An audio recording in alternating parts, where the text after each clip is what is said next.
Halo pemirsa setia Fibis News, jumpa dengan saya Alfred Pakasi dalam program Fibis News Domestic Market Review and Outlook periode 8 sampai dengan 11 April 2025. Antisipasi pasar setelah libur dan pengumuman tarif. Ya, pasar investasi domestik pada seminggu berlalu diwarnai dengan sejumlah isu, diantaranya pasar keuangan di minggu lalu, yakni sebelum libur panjang, variatif dengan IHSG rebound kuat. Sementara itu dana asing berbalik ke capital inflow sekitar 1,9 triliun rupiah.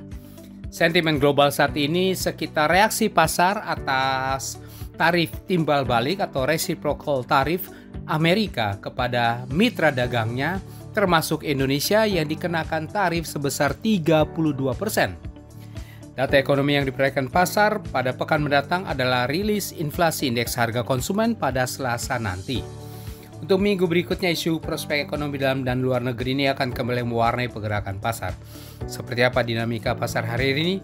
Berikut detail dari Fibis News Domestic Market Review and Outlook periode 8 sampai dengan 11 April 2025. Ya, minggu yang baru lewat, sebelum libur panjang lebaran, IHSG di pasar modal Indonesia terpantau rebound kuat dari oversold areanya di level 4,5 tahun terendahnya. Ini diantaranya oleh kembalinya capital inflow dalam seminggu sekitar 2,7 triliun rupiah. Sementara itu bursa kawasan Asia pada seminggu ini, yakni saat Bursa Efek Indonesia libur, umumnya merosot signifikan dipimpin Nikkei setelah pengumuman reciprocal tarif dari pemerintah Amerika Serikat. Secara mingguan IHSG ditutup bangkit kuat 4,03% atau 252 poin ke level 6.510.620. Untuk minggu berikutnya 8 sampai dengan 11 April setelah cuti lebaran, IHSG kemungkinan akan tertekan mengikuti gap sentimen negatif regional pada minggu yang berlalu ini. Kita beralih ke mata uang rupiah terhadap dolar AS pada pekan berlalu, yakni sebelum liburan, berakhir lanjut terkoreksi di minggu ketiganya ke sekitar 5 tahun terlemahnya. Bahkan ini dekat dengan posisi rekor terendahnya. Di antara capital outflow sebesar setengah triliun rupiah di pasar SBN. Rupiah secara mingguannya berakhir melemah 0,36% atau 60 poin ke level 16.555 rupiah per US dollar. Sementara itu dolar global fluktuatif di sekitar 6 bulan terendahnya. Untuk USD IDR pada minggu datang diperkirakan akan bias menanjak atau kemungkinan rupiah dalam tekanan.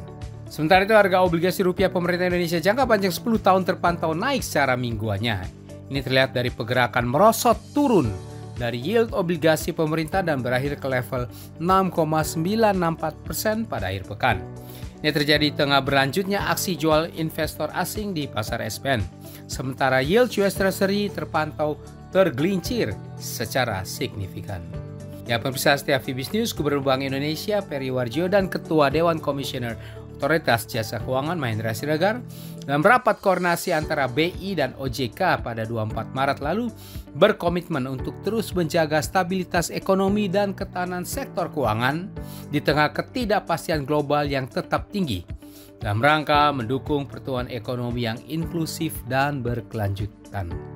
Sementara itu berdasarkan data transaksi 24 sampai 26 Maret yang lalu, Bank Indonesia mencatat non-residen beli neto atau capital inflow sebesar 1,93 triliun rupiah, terdiri dari beli neto sebesar 2,63 triliun rupiah di pasar saham, serta jual neto sebesar 0,51 triliun rupiah di pasar SBN dan 0,19 triliun rupiah di sekuritas rupiah Bank Indonesia.